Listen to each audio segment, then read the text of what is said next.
Beralih ke sorotan lainnya, Saudara. Berikan jam terbang kepada pemain muda. Federasi Bulu Tangkis Nasional atau PBSI pastikan Indonesia turun dengan mayoritas pemain muda.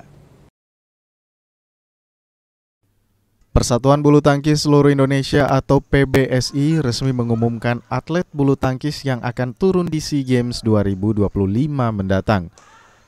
Dari 20 atlet yang didaftar, mayoritas merupakan para pemain muda. Mereka diantaranya Alwi Farhan, Muhammad Zaki Ubaidillah, Jafar Felicia, hingga Raymond Jacquin. Kebijakan ini diambil sebagai bagian dari program regenerasi jangka panjang.